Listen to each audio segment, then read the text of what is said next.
নমস্কাৰ JR technical and job information YouTube চেনেলৰ অন্য এটা নতুন ভিডিঅ'লৈ আপোনালোক সকলোকে পুনৰবাৰ স্বাগতম জনাইছোঁ।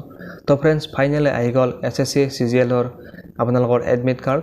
তো SSC CGL মানে হৈছে কম্বাইন গ্ৰেজুৱেট লেভেল। যদি আপোনালোকে ফ্ৰেণ্ডছ কম্বাইন গ্ৰেজুৱেট লেভেলত এপ্লাই কৰিছিল 17,727টা ভেকেঞ্চিত আহিছিল নতুন কৰি, সেই ভেকেঞ্চিখিনিত যদি আপোনালোকে এপ্লাই কৰিছিল তো আপোনালোকে এতিয়া আপোনালোকৰ এডমিট কাৰ্ডৰ ষ্টেটাছটো চাব পাৰিব আৰু আপোনালোকৰ এক্সামৰ 4 দিন আগত আপোনালোকে আপোনালোকৰ এই এডমিট কাৰ্ডখন ডাউনলোড কৰিব পাৰিব।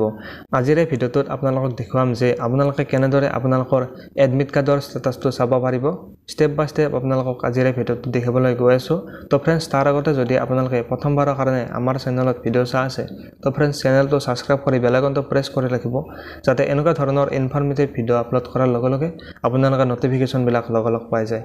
তেনে বলক ফ্ৰেণ্ড আজিৰ এই ভিডিঅ'টো আৰম্ভ কৰোঁ। তো চাওক ফ্ৰেণ্ডছ, আজিৰ পৰা কিছুদিন আগতে SSC CGL কম্বাইন গ্ৰেজুৱেট লেভেলৰ কাৰণে নতুনকৈ ভালেখিনি ভেকেঞ্চি মুকলি কৰা হৈছিল। প্ৰায় আপোনালোকৰ 17,727টা ভেকেঞ্চি মুকলি কৰা হৈছিল আৰু ইয়াত আপোনালোকে অনলাইন এপ্লাই কৰিছিল। যদি আপোনালোকে অনলাইন এপ্লাই কৰিছিল তো আপোনালোকৰ বৰ্তমান এতিয়া এডমিট কাৰ্ড মুকলি কৰিলে। যদি আপোনালোকে অসমৰ পৰা আপোনালোকে এপ্লাই কৰিছিল তো আপোনালোকৰ এতিয়া এডমিট কাৰ্ডৰ ষ্টেটাছৰ লিংকটো এক্টিভ কৰি দিছে।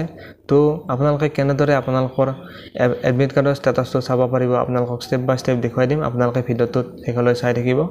এডমিট কাৰ্ডৰ ষ্টেটাছটো চাবলৈ হ'লে আপোনালোকে প্ৰথমতে যিটো ভিডিঅ' চাই আছে তাৰ ডেছক্ৰিপশ্যন বক্সত এটা লিংক দিয়া আছে।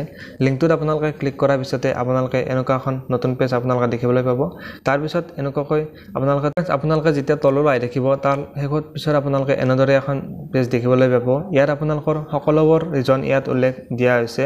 তো আমাৰ যিটো অসমৰ ৰিজন হয় সেইটো হৈছে নৰ্থ ইষ্টাৰ্ণ ৰিজন, অৰ্থাৎ নৰ্থ ইষ্টত যিকেইখন ষ্টেট আছে আসাম, অৰুণাচল প্ৰদেশ, মেঘালয়, মণিপুৰ, ত্ৰিপুৰা, মিজোৰাম, নাগালেণ্ড, এই গোটেইকেইখন ষ্টেটৰ কাৰণে আপোনালোকৰ এপ্লিকেশ্যন এডমিট কাৰ্ডৰ যিটো এপ্লিকেশ্যন ষ্টেটাছ সেই লিংকটো এক্টিভ কৰি দিয়া হৈছে। গোটেইকেইটা ৰিজনৰ কাৰণে লিংকটো বৰ্তমান এক্টিভ কৰি দিয়া হৈছে। এতিয়া যদি আপোনালোকে অসমৰ পৰা এপ্লাই কৰিছিল তো আপোনালোকৰ এপ্লিকেশ্যন এডমিট কাৰ্ডৰ ষ্টেটাছটো চাবলৈ হ'লে আপোনালোকে ইয়াত দেখিবলৈ পাইছে নৰ্থ ইষ্টাৰ্ণ ৰিজন, কাষতে আপোনালোকে দেখিবলৈ পাইছে এপ্লিকেশ্যন ষ্টেটাছ বুলি। তো আপোনালোকে এপ্লিকেশ্যন ষ্টেটাছত ক্লিক কৰি দিব। ক্লিক কৰি দিয়াৰ পিছতে আপোনালোকে এনেদৰে আপোনালোকৰ পেজটো দেখিবলৈ পাব।